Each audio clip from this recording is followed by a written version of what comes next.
excited. I think, obviously our goal of reaching the playoffs last year we accomplished, but now, we want to be a championship contender. I think we're putting in the pieces to be able to do that, hopefully add some free agents, and you can just feel the excitement in the whole organization and in the city, our fans. So honestly, I can't wait to get back out there. I wish we had a game tomorrow, honestly. Yeah. Remember when the Indiana Fever won just 5 games 2 seasons ago? Well, things quickly changed in a span of a couple of years. Their generational player, Caitlin Clark, asked for star power, and the Fever's new front office just answered with a thunderous slam dunk. Quick thoughts on the $80 million Fever facility and Stephanie White being like, we're going to be aggressive in free agency, and massive names who are available. And I think, this is my bold prediction, the Indiana Fever are going to be playing for the WNBA title next year. Wow. They have their cornerstone pieces under rookie contracts. In a move that sent shockwaves through the WNBA, Indiana has signed not 1, not 2, but 3 star players. This isn't just a rebuild anymore. It's a full-blown basketball revolution, catapulting the Fever into instant title favorites.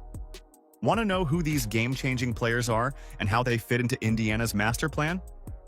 This isn't just a roster upgrade. It's a complete transformation that's left the rest of the WNBA scrambling. Are you ready?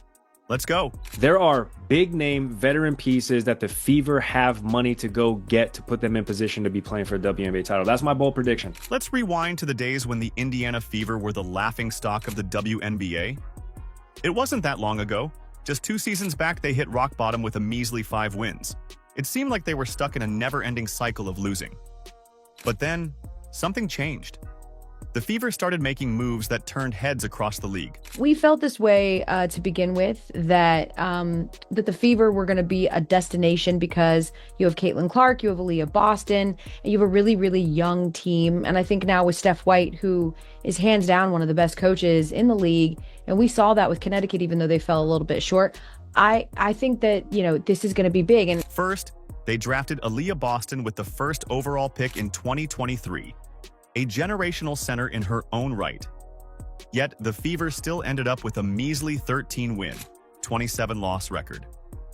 With the first overall pick in 2024, they selected Caitlin Clark, the once-in-a-lifetime phenom who took the WNBA by storm over the past year. Her impact was immediate and electrifying. She averaged 19.2 points per game in her first season and broke 62 records along the way, showcasing her ability to score and make plays like a seasoned pro. But even a generational talent like Clark couldn't do it alone. She needed help. Are you in a position where you can add some pieces?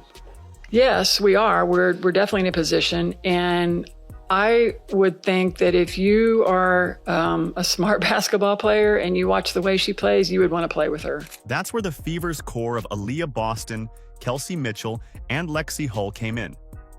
As they started to gel, suddenly the Fever weren't pushovers anymore. Teams couldn't just walk into Indiana expecting an easy win. These young stars were hungry, and they were ready to prove themselves. Last season, they shocked everyone by clawing their way into the playoffs with a 20-win, 20-loss record. It was a huge step forward, marking their first playoff appearance in almost a decade. But for Caitlin Clark, it wasn't enough. She wanted more. She knew the Fever had the potential to be great, not just good. I see a lot of players wanting to go, in this offseason, a lot of players are going to want to go to the Fever. So what did Clark do? She went straight to the front office and asked for quality free agents. And let me tell you, the new management team of President Kelly Krauskopf and GM Amber Cox didn't just listen. They delivered big time. The Fever had 4 main priorities this offseason. First, they needed to re-sign Kelsey Mitchell at all costs. She'd been the heart and soul of the team over the past 7 years, averaging 19.2 points per game last season. Second, they wanted versatile wings who could score and defend, giving Clark and Mitchell some extra firepower. Third, they needed to shore up the forward position with size and defensive-minded players who could run the floor and score when needed. And finally, they were looking for a backup guard to run the offense when Clark or Mitchell needed a breather. Building quality depth is going to be important. When you have a core 3 like we have, surrounding them with players who are going to, fill the roles, certainly, first and foremost, who are going to embrace the roles, secondly, and who give us the best opportunities for success by complementing what they do really, really well. Now, the stage is set for a transformation that's about to shake the WNBA to its core. the Fever aren't just looking to make the playoffs again. They're aiming for the top. With Clark setting the WNBA rookie assist record, showcasing her dual threat capability as both a scorer and facilitator, the pieces are falling into place for something truly special in Indiana. So who are these three perfect signings? The Fever's front office promised Caitlin Clark they'd bring in top talent. And boy, did they deliver. Let's talk about the masterstroke that sent shockwaves through the WNBA. Picture this: a three-time champion, an all-star, and a Defensive Player of the Year all rolled into one. That's exactly what Indiana got when they signed Natasha Howard. This was the most improved team from the beginning of the season to the end of the season in terms of the Indiana Fever. I think the signing of Natasha Howard is huge. She fits the system beautifully. She is a terrific rim runner, and we know Caitlin Clark is one of the best get-ahead passers in the WNBA. Now, some folks were skeptical. They wondered if Howard, at 33, still had what it takes to be a game changer. But those doubters clearly haven't been paying attention. Last season with the Dallas Wings, Howard was putting up monster numbers.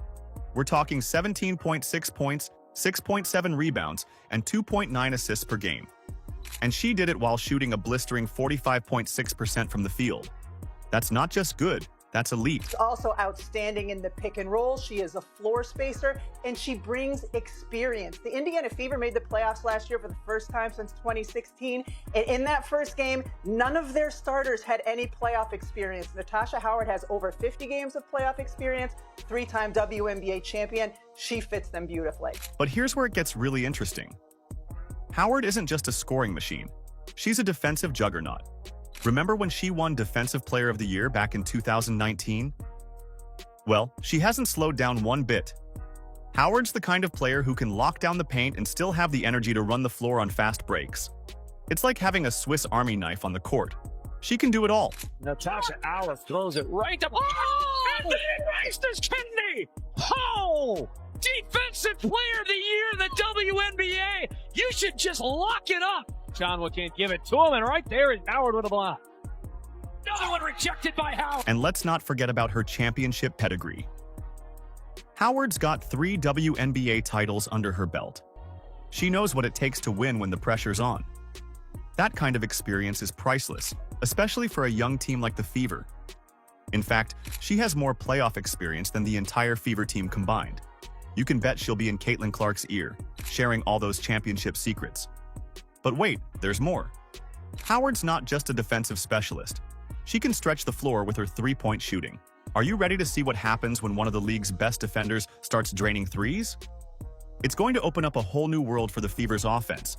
Imagine Aaliyah Boston feasting in the paint while Howard, Clark, and Hull keeps defenders honest on the perimeter. It's a nightmare scenario for opposing teams. They have certainly improved by signing Howard. She, to me, fits their system beautifully as a rim-running stretch four. We know Caitlin Clark is the best get-ahead passer in the WNBA right now. Howard will run the floor. Howard is outstanding in the pick and roll. We saw how good she was doing that when she was in Seattle. What else does she bring? A massive amount of experience. Speaking of Boston, Howard's presence is going to be huge for her development. Boston's already a force to be reckoned with, but now she's got a veteran mentor to learn from. The two of them together?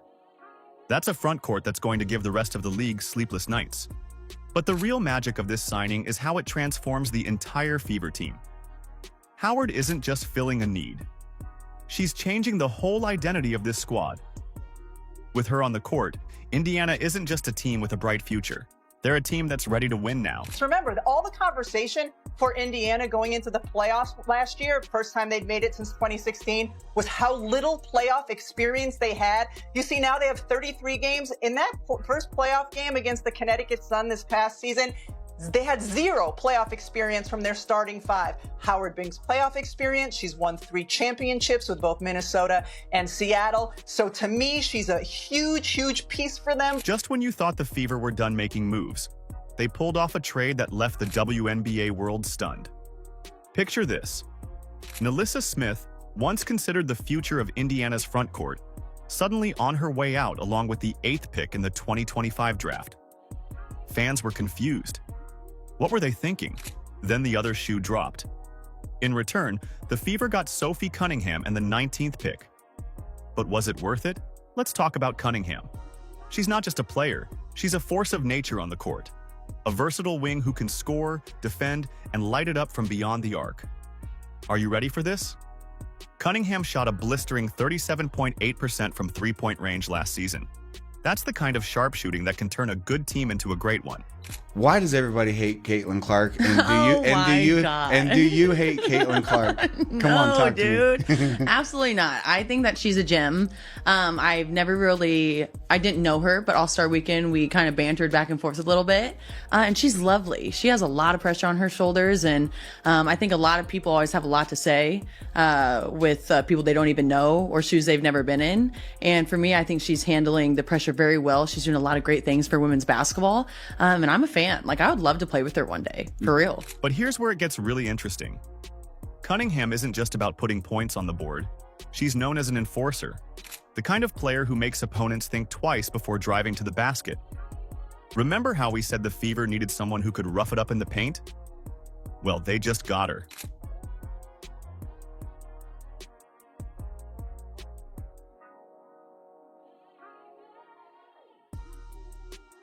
Now, imagine Cunningham and Howard on the court together. Suddenly, no one's pushing the Fever around anymore. It's like Indiana went from being the nice kid on the playground to the one everyone's a little scared of. And that's exactly what they needed. What is that?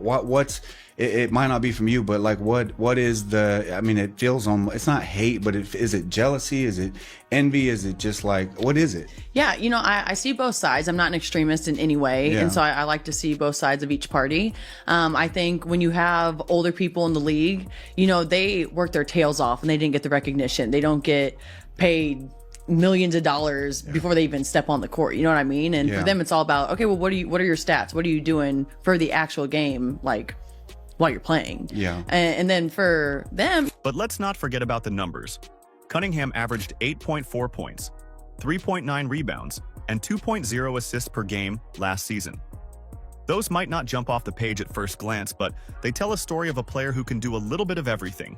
And that's exactly what the Fever were looking for. This is amazing for women's basketball. This is amazing for women's sports in general. You have so many people, so many new and fresh eyes on our sport that maybe they're a little uneducated and maybe they kind of stir the pot a little bit. And so I get that. But for that class to come in, you have her. Now, some folks might be scratching their heads about giving up Smith in that 8th pick. But here's the thing. Smith had a down year in 2024, barely seeing action in the final games of the year. And with Howard's arrival, there was a bit of a logjam at the forward position. Sometimes you have to give up something good to get something great. And great is exactly what the Fever are getting. This trade isn't just about talent. It's about changing the entire culture of the team. The Fever are sending a message loud and clear. They're not here to just compete. They're here to win. And they're willing to make bold moves to make it happen. I give a big old clap to the rookie class. I think that's a lot to deal with when you're at that age and you have that many eyes on you. But I think they've done a great job in the league as well. I think the physicality and all that they're going to get used to. But I think especially Caitlin Clark, she's been killing it. And I'm a huge fan, and I never say that. But I think it's fun what she's doing. When it comes to viewership, man, I think a lot of people have a lot to learn about our league. But I think that's a really fun thing. And if you have really anything negative to say about all the viewership and everything that this rookie class is doing, I just think that you're not capitalizing on it and you might be a little jealous. So for me, I'm all for it. I'm about it. I love all this stuff. So what does this mean for the Fever's championship chances? Well, let's just say things are looking up. Way up. With Clark running the show, Boston dominating the paint, Howard bringing that championship experience, and now Cunningham adding toughness and versatility, Indiana's suddenly looking like a team that can beat you in a whole lot of ways. With all these new faces joining the Fever, you might be wondering about the glue that's held this team together through thick and thin. Well, let's talk about Kelsey Mitchell, Indiana's longtime star and the heart and soul of this squad. She was a free agent, and teams across the league were circling like sharks, ready to snatch her up. The Fever's transformation meant nothing if they lost their veteran leader. First of all, thanks for being here. Thanks for showing Kelsey how important she is to the Indiana Fever. I appreciate it. Yeah. So everything about Kelsey Mitchell is core, right? Core values, her core basketball, everything about her is what we're about. And so there was no way she was going anywhere else but the Indiana Fever. So this is a great day for our franchise. It starts with her. Her legacy continues in an Indiana jersey, and we're off to the races now. So. But Mitchell had a big decision to make.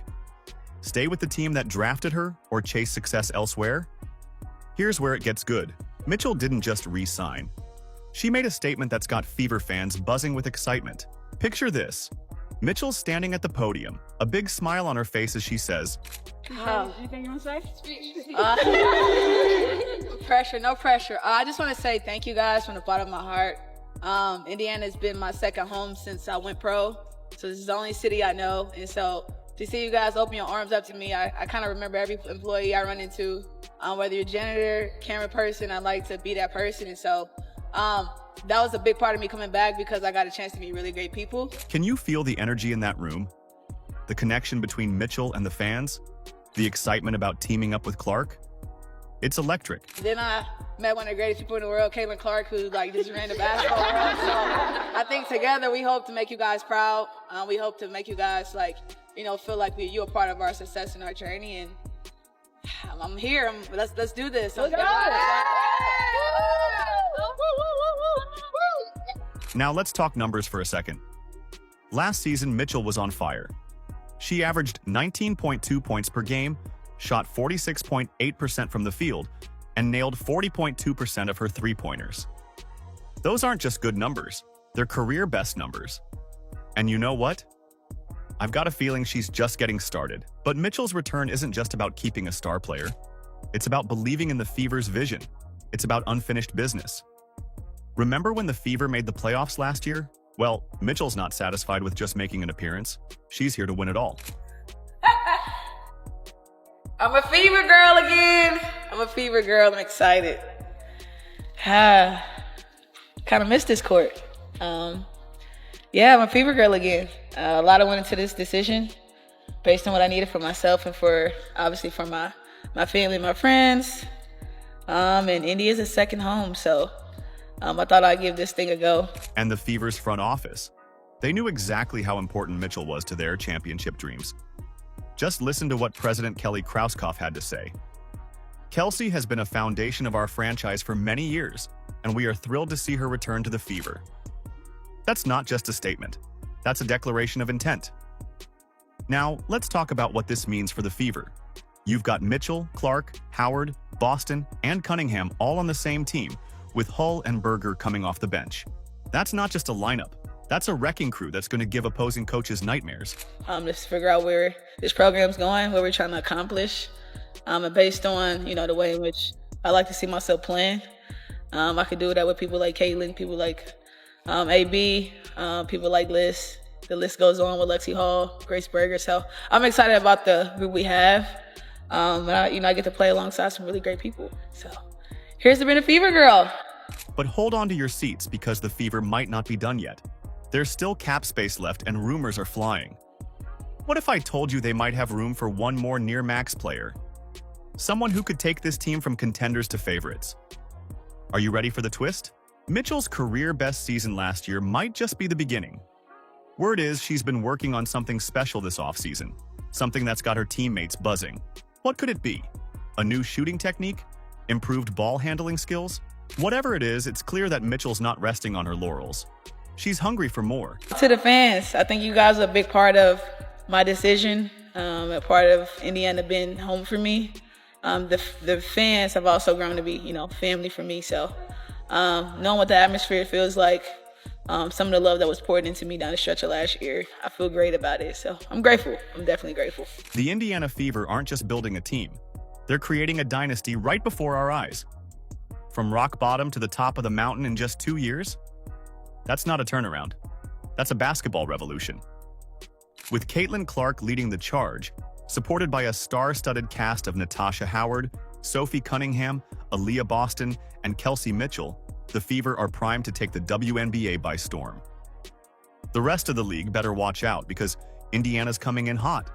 And guess what? They might not be done yet. With cap space still available, Could another big name be on the horizon? One thing's for sure, the Fever are no longer the underdogs. They're the team to beat. Do you agree? Let us know in the comments. Like, subscribe, and turn on all notifications so you never miss out. Click the video on the screen, and we will see you in the next one.